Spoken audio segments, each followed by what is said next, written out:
नमस्कार, संकल्प न्यूज में आपका स्वागत है। मैं हूं आलोक शर्मा। आइए नजर डालते हैं आज की मुख्य खबरों पर। हेडलाइंस के प्रायोजक है Shri Sai Mahima enterprises, tiles world, Dongargaon road, Farhad Chowk, Rajnandgaon और शिवांश टाइल्स एवं ग्रेनाइट फटाका दुकान के बाजू, बाबू टोला, डोंगरगढ़ रोड, राजनांदगांव।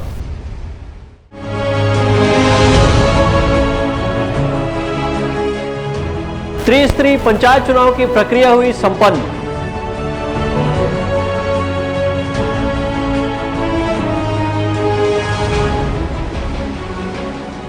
गणतंत्र दिवस समारोह की तैयारी हुई शुरू।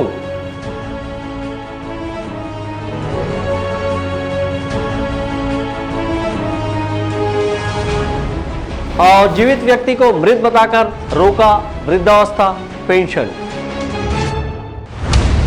अब खबरें विस्तार से। राजनांदगांव जिले में त्रिस्तरीय पंचायत आम एवं उप निर्वाचन 2021-22 के लिए आज मतदान की प्रक्रिया संपन्न कराई गई। 22 पदों में होने वाले चुनाव के लिए जिला प्रशासन ने 69 मतदान केंद्र बनाए थे। जिले में उप निर्वाचन हेतु जनपद पंचायत सदस्य, सरपंच एवं पंच के रिक्त पदों के लिए मतदान कराया गया। कोरोना प्रोटोकॉल का पालन एवं कड़ी सुरक्षा के बीच आज राजनांदगांव जिले में त्रिस्तरीय पंचायत आम एवं उप निर्वाचन 2021-22 के अंतर्गत जनपद पंचायत सदस्यों, सरपंचों एवं पंच के रिक्त पदों की पूर्ति के लिए मतदान कराया गया। सुबह 7 बजे से शुरू होकर दोपहर 3 बजे तक मतदान चला। मतदान के तुरंत बाद मतों की गणना की गई। जिला प्रशासन द्वारा मतदान के लिए पूरी तैयारी पूर्व में ही कर ली गई थी और जिले के विभिन्न 69 स्कूलों को मतदान केंद्र बनाए गए थे। राजनांदगांव जिले में कुल 113 पदों के लिए निर्वाचन होना था, जिसमें 22 पदों के लिए 58 प्रत्याशी चुनाव मैदान में थे। 88 पदों पर निर्विरोध निर्वाचन हुआ है। शेष 3 पदों पर कोई नाम निर्देशन पत्र प्रस्तुत नहीं किया गया। राजनांदगांव जिले के सहायक रिटर्निंग ऑफिसर चितेश कुमार देवांगन ने बताया कि ग्राम पंचायत पनेका में सरपंच सहित एक वार्ड के पंच के लिए मतदान संपन्न कराया है, जो कि सुबह 7 बजे से शुरू होकर 3 बजे तक चला। मतदान के तुरंत बाद मतगणना की गई और परिणाम की घोषणा भी की गई। पंचायत निर्वाचन के अंतर्गत ग्राम पनेका में सरपंच और पंच पद एक वार्ड क्रमांक के लिए पंच पद के लिए निर्वाचन चल रहा है। सुबह 7 बजे से वोटिंग चालू है और 3 बजे तक चलना है। उसके बाद फिर मतगणना की जाएगी। अभी तक लगभग 9 बजे सुबह 9 बजे तक 21% मतदान हो चुका है सरपंच और पंच पद के लिए।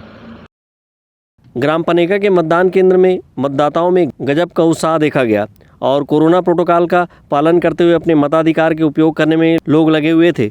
जिला प्रशासन ने कोरोना प्रोटोकॉल 2 गज की दूरी के परिपालन में मतदान केंद्रों के बाहर गोले बनाए थे। यहाँ पर मतदाता खड़े होकर अपनी बारी का इंतजार करते रहे। मतदाताओं का कहना है कि हमने ऐसे प्रत्याशी को अपना वोट देने का मन बनाया है जो गाँव का विकास कर सके। गाँव का विकास हो, उद्धार करे, अच्छा से मतलब विकास सारो मतलब ये करे, ये इसीलिए हम लोग वोट देने आए हैं।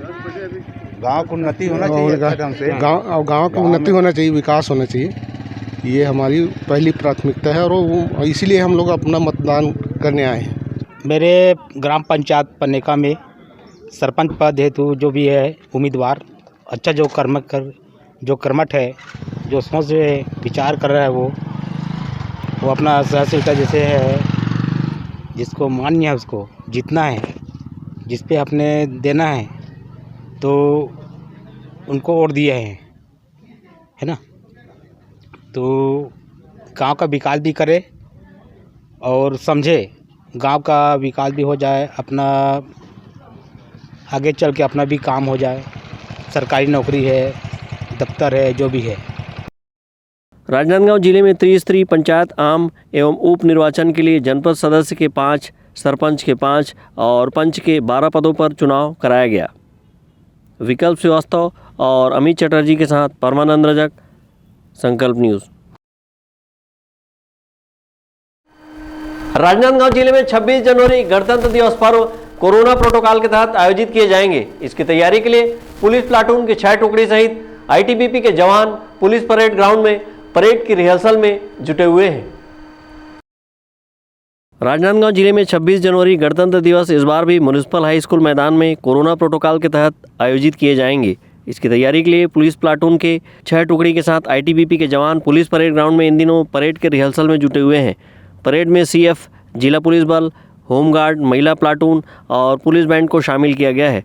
बढ़ते कोरोना संक्रमण के चलते इस बार स्कूली बच्चों को शामिल नहीं किया गया और परेड सहित सांस्कृतिक कार्यक्रमों से दूर रखा गया है। पुलिस आरआई भूपेंद्र गुप्ता ने बताया कि रिपब्लिक डे के मौके पर पुलिस जवानों द्वारा सम्मान गार्ड दिया जाएगा। उन्होंने बताया कि परेड के लिए कोरोना वैक्सीन के दोनों डोज लगा चुके जवानों को ही शामिल किया गया है। इसके अलावा जवानों को कोरोना जांच में निगेटिव पाए जाने के उपरांत ही गणतंत्र दिवस परेड में शामिल किया गया है। गांव में 26 जनवरी परेड की तैयारी चालू है।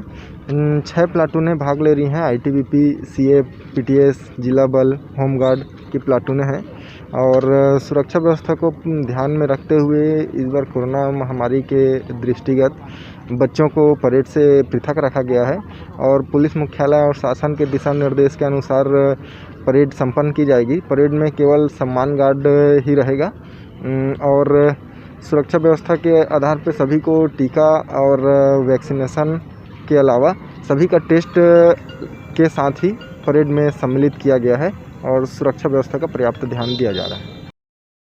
राजनांदगांव जिले में 26 जनवरी गणतंत्र दिवस मुख्य समारोह म्युनिसिपल हाई स्कूल मैदान में आयोजित किए जाएंगे। यहां पर बैठक सहित अन्य आवश्यक व्यवस्था की तैयारी में जिला प्रशासन जुटा हुआ है। विकल्प श्रीवास्तव और मनोज देवांगन के साथ परमानंद रजक, संकल्प न्यूज़। राजनांदगांव जिले के अंबागढ़ चौकी क्षेत्र के ग्राम चिकली में जिंदा व्यक्ति को मृत बताकर उसका पेंशन रोकने का मामला सामने आया है।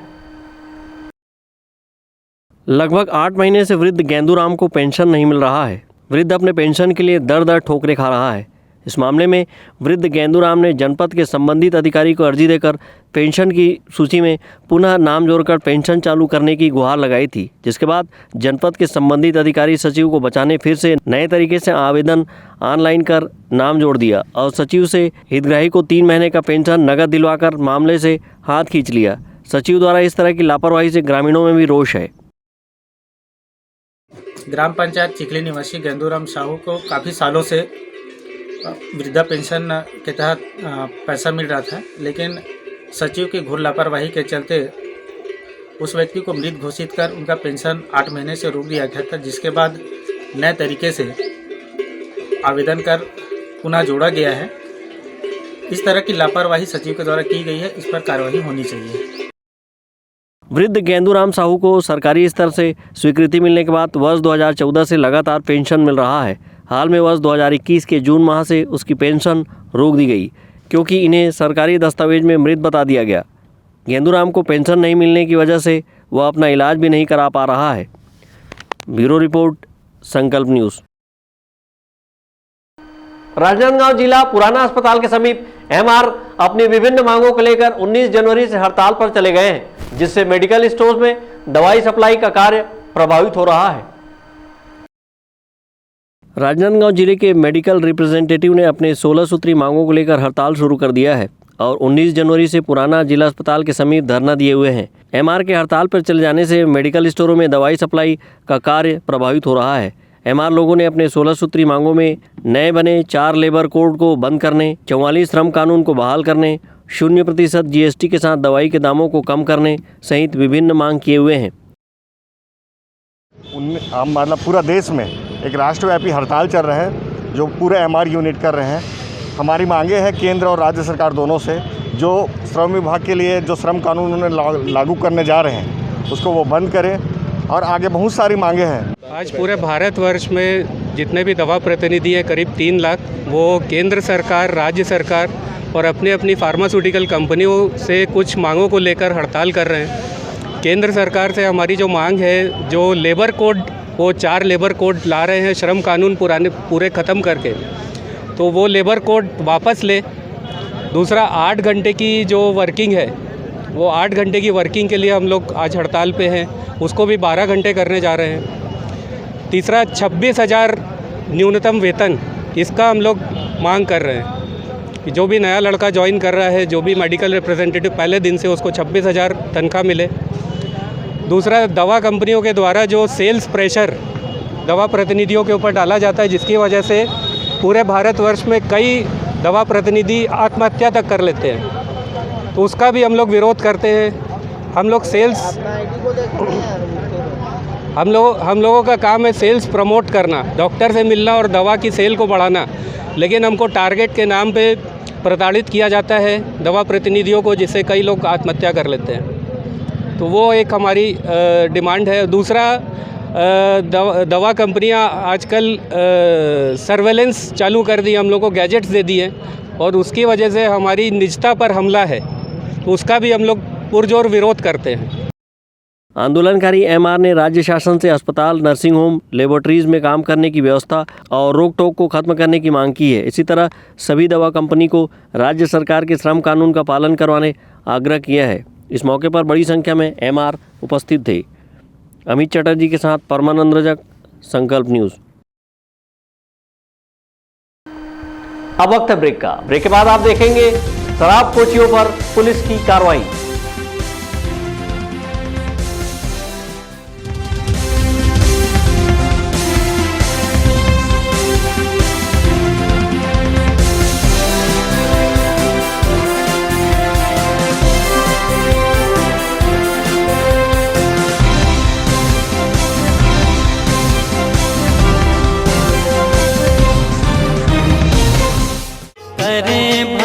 हो आरती माई धोई बिरिया, करे भगत हो आरती माई धोई बिरिया, करे भगत हो आरती माई धोई बिरिया, करे भगत हो आरती माई धोई बिरिया।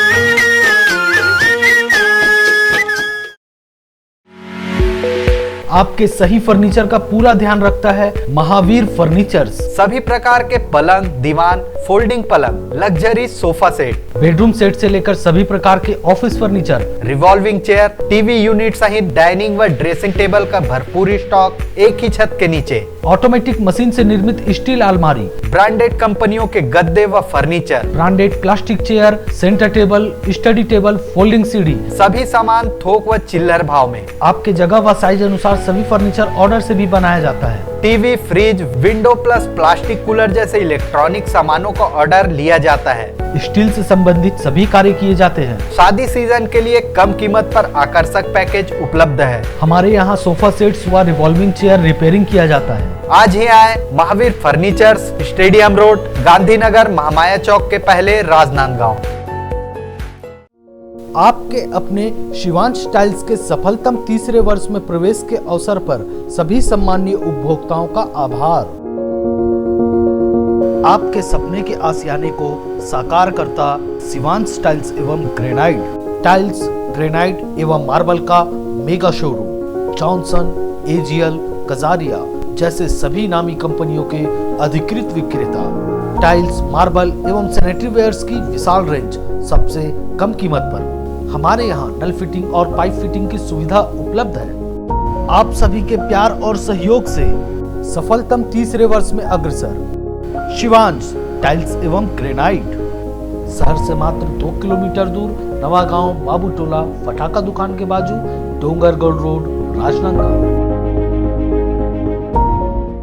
अपने घर, ऑफिस और शोरूम को दीजिए नया लुक हमारे साथ श्री साईं महिमा enterprises tiles world. Flooring, tiling और सैनिटरी वेयर का नवीनतम शोरूम, मन भावन और दिल को छू लेने वाली टाइल्स का एक्सक्लूसिव कलेक्शन, सभी ब्रांडेड कंपनियों के granite, Italian marble, designer tiles, wooden flooring के साथ ढेरों स्टाइलिश प्रोडक्ट्स, किचन सिंक और बाथरूम एक्सेसरीज की विशाल रेंज अब आपकी पहुंच में। श्री साईं महिमा एंटरप्राइजेस टाइल्स वर्ल्ड एंड फटाका मॉल, फरहद चौक, डोंगरगांव रोड, राजनांदगांव। कॉल 9009975412 और 9994574412।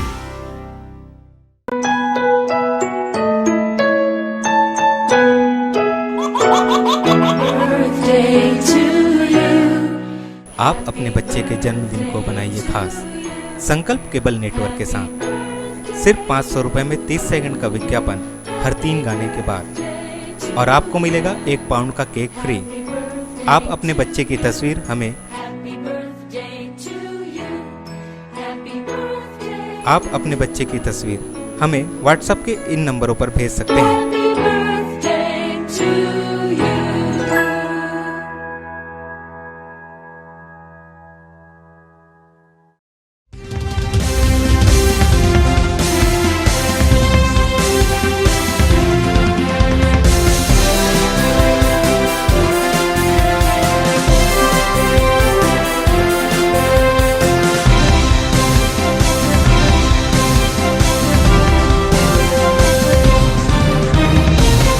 ब्रेक के बाद आपका स्वागत है। राजनांदगांव जिले के धर्मनगरी डोंगरगढ़ में शराब कोचियों के खिलाफ पुलिस ने अभियान चलाकर धरपकड़ की कार्रवाई की। राजनांदगांव जिले के नए पुलिस अधीक्षक संतोष सिंह के कार्यभार ग्रहण करते ही पुलिस ने अवैध शराब बेचने वालों के खिलाफ शिकंजा कसना शुरू कर दिया है और इनके खिलाफ अभियान चलाकर धरपकड़ की कार्रवाई की जा रही है, जिससे शराब कोचियों के खिलाफ हड़कंप मचा हुआ है। डोंगरगढ़ पुलिस ने शराब कोचियों के खिलाफ एक व्यापक अभियान चलाकर क्षेत्र के होटल ढाबा में छापामार कार्रवाई की है और अवैध शराब सहित आरोपियों को गिरफ्तार किया है। थाना डोंगरगढ़ क्षेत्र में अवैध दारू और शराब बेचने की सूचना पे कल अलग अलग टीम बनाकर कार्रवाई की गई है, जिसमें महापीर ढाबा जिसके संचालक हैं नीतू खट्टी और मान होटल जो कि राजू उनके संचालक हैं और साथ में और 2 अन्य व्यक्ति वेद नारायण और हरविंदर सिंह, 4 लोगों के खिलाफ कल आबकारी एक्ट के तहत कार्रवाई की गई है और 34(2) और 34(1) के तहत इनको रिमांड में भेजा गया है। डोंगरगढ़ पुलिस ने पकड़े गए आरोपियों के खिलाफ आबकारी एक्ट के तहत कार्रवाई की है। डोंगरगढ़ से सचिन जामुलकर, संकल्प न्यूज। व्यापारी रोहित रवि नागवानी ने एक प्रेस कॉन्फ्रेंस करते हुए राजनांदगांव शहर के पारस ज्वेलर्स पर अपने साथ ठगी करने का आरोप लगाया है। वहीं कोतवाली थाने के एसआई के खिलाफ भी रुपयों की मांग का आरोप लगाया है। व्यापारी एवं फाइनेंसर रोहित रवि नागवानी ने प्रेस कॉन्फ्रेंस करते हुए कहा कि उसके साथ 1.5 करोड़ रुपए से अधिक की ठगी की गई है और ठगी की शिकायत करने पर मामले में रिपोर्ट भी नहीं लिखी जा रही है। प्रेस कॉन्फ्रेंस के दौरान चिखली निवासी रोहित रवि नागवानी ने कहा कि यह सिविल कॉन्ट्रैक्टर है और फाइनेंस का काम करता है। उन्होंने 20 अप्रैल वर्ष 2019 को गोल्ड डिपॉजिट स्कीम में निवेश करने श्रेयांश पारक के कामठी लाइन स्थित पारस ज्वेलर्स में 2250 ग्राम सोना 3150 रुपये प्रति ग्राम की दर से और 32 किलो चांदी 40,500 प्रति किलोग्राम की दर से जमा किया था, जिसकी कुल कीमत 83,83,500 रुपये थी। उक्त सोने को उसने 2 वर्ष के लिए जमा किया था, जिस पर श्रेयांश ने उसे निवेश पर 1% मासिक की दर से ब्याज देने और 2 वर्ष बाद सोना वापस लौटाने इकरारनामा किया था। रोहित ने कहा कि लगभग 6 माह बाद श्रेयांश ने ब्याज देना बंद कर दिया। इसके बाद ब्याज और सोना मांगने पर उसने सोना भी नहीं लौटाया। इंसान एक ही है, नरेंद्र मिश्रा। ज्वेलर्स का नाम है पारक ज्वेलर्स, उसके प्रोपराइटर हैं श्रेयांश पारक जी। अभी क्या चाहते हैं आप? मैं सिर्फ ये चाहता हूं कि अगर उनकी धोखाधड़ी की झूठी शिकायत मात्र 5 लाख रुपए की 1 दिन के अंदर लिखी जा सकती है, तो मेरा 1 करोड़ 53 लाख रुपए का जो मामला है उसके लिए मुझे क्यों घुमाया जा रहा है, जबकि मेरे पास A से Z तक सारे डॉक्यूमेंट उपलब्ध हैं। उसके बाद भी वो नरेंद्र मिश्रा से मिलकर जो पारक ज्वेलर्स वाले हैं वो उनके शुभचिंतक होंगे या दुनियादारी होंगे या उनको पैसा खिला रहे होंगे। मैं सीधा आरोप लगा रहा हूँ और मैं सच बोल रहा हूँ सारी चीज़ों का कि गहना ज्वेलर्स पारक ज्वेलर्स दोनों ही एक दूसरे से मिले हुए हैं। दोनों झूठा केस किए हैं क्योंकि मुझे 2 करोड़ से अधिक की रकम दोनों से लेनी है और उन्होंने 5 लाख रुपए के झूठे केस में मुझे फंसाया है ताकि वो रकम न देनी पड़े। कार्रवाई की मांग को लेकर के कहाँ शिकायत हुई? मैंने कार्रवाई की मांग को लेकर सबसे पहले डीजीपी साहब के पास शिकायत की है, उसके पहले आईजी साहब के पास शिकायत की है, मानव अधिकार में बोला है, शिकायत का मेरे पास में लेटर रखा हुआ है, मुख्यमंत्री साहब को भी मैंने दिया है, केंद्र शासन में भी मैंने दिया है, एंटी करप्शन ब्यूरो भी मैंने दिया है, एसपी साहब को भी मैंने लोकल दिया है, टीआई कोतवाली साहब को भी मैंने दिया है। इसके अलावा अन्य बहुत सारी शिकायतें मैं निरंतर करता आ रहा हूँ सन 2020 से, जिसकी सारी प्रति मेरे पास में उपलब्ध है। आपकी कार्रवाई नहीं होने पर कौन सी कदम उठाएंगे? मेरी कार्रवाई क्यों नहीं हो रही है? क्यों ऐसा करप्शन हो रहा है? क्यों ऐसा टाइप का रिश्वतखोरी होकर किसी एक इंसान का सपोर्ट किया जा रहा है? मेरा एक ही सवाल है। मेरा एफआईआर सबसे पहले होना चाहिए। वो एफआईआर लिखाना मेरा अधिकार है। मैं एक आम नागरिक हूँ। मैंने किसी के ऊपर भरोसा कर उसके पास में निवेश किया है और वो इंसान मौज मना रहा है और मैं आज की डेट में तकलीफ़ों को सहन कर रहा हूँ। मेरे ऊपर झूठी FIR करवा के मेरी बहुत बदनामी वो लोग कर चुके हैं। मैं समाज में भी उठता बैठता हूँ और मेरे दोस्त यार, मित्र यार जो भी हैं, सब इस घटना से आहत हैं कि मुझे झूठे केस में फंसाया गया। मैं ऐसा इंसान नहीं। प्रेस कॉन्फ्रेंस के दौरान रोहित रवि नागवानी ने आरोप लगाते हुए कहा कि श्रेयांश पारक द्वारा मेरे साथ की जा रही धोखाधड़ी की मैं पुलिस में शिकायत न कर दूं। इसे देखते हुए उसने अपने दुकान में कथित धोखाधड़ी का आरोप लगाया और पुलिसकर्मी को पैसे देकर मुझ पर झूठा केस बनवाया। इस पूरे मामले में रोहित ने DGP SP को भी शिकायत की है। विकल्प श्रीवास्तव के साथ हफीज़ खान, संकल्प news. Dongargarh chamber of commerce ने SDM को ज्ञापन सौंपकर डोंगरगढ़ को जिला बनाने की मांग की है। चेंबर ऑफ कॉमर्स ने दावा किया है कि डोंगरगढ़ के जिला बनने से विकास के कई रास्ते खुलेंगे। डोंगरगढ़ चेंबर ऑफ कॉमर्स के अध्यक्ष लक्ष्मी नारायण की अगुवाई में डोंगरगढ़ को जिला बनाने की मांग को लेकर मुख्यमंत्री के नाम एक ज्ञापन SDM को सौंपा गया है। चेंबर ऑफ कॉमर्स ने अपनी मांग पत्र में कहा कि डोंगरगढ़ को जिला बनाने की मांग वर्षों पुरानी है। डोंगरगढ़ के जिला बन जाने से विकास के द्वार खुल जाएंगे। उन्होंने लगातार डोंगरगढ़ की उपेक्षा होने का आरोप लगाया है। उनका कहना है कि राजनांदगांव जिले का सबसे बड़ा और रेल लाइन वाला नगर डोंगरगढ़ है। यहाँ पर प्रसिद्ध मां बमलेश्वरी देवी मंदिर, प्रज्ञागिरी, चंद्रगिरी सहित पहाड़ियों पर अन्य तीर्थ स्थल स्थापित है, जहाँ बड़ी संख्या में श्रद्धालु यहाँ पहुँचते हैं। साथ ही नगर मध्य प्रदेश एवं महाराष्ट्र की सीमा से जुड़ा हुआ है। ये जो ज्ञापन हमारी ओर से सौंपा गया है मुख्यमंत्री जी के नाम से, डोंगरगढ़ को जिला बनाने की एक लंबे समय से डोंगरगढ़ में ये मांग उठी हुई है कि डोंगरगढ़ को जिला बनाया जाए। डोंगरगढ़ जो है छत्तीसगढ़ एवं महाराष्ट्र दोनों प्रदेशों से लगा हुआ है और माँ बमलेश्वरी की नगरी है। यहाँ प्रसिद्ध तीर्थ स्थल प्रज्ञागिरी, चंद्रगिरी एवं ईसाइयों का भी बहुत बड़ा तीर्थ स्थल है और डोंगरगढ़ व्यापार के दृष्टि से भी बहुत महत्वपूर्ण है। राजनांदगांव जिले में बहुत बड़ा महत्वपूर्ण स्थान है। राजनांदगांव जिले का बहुत बड़ा शहर है।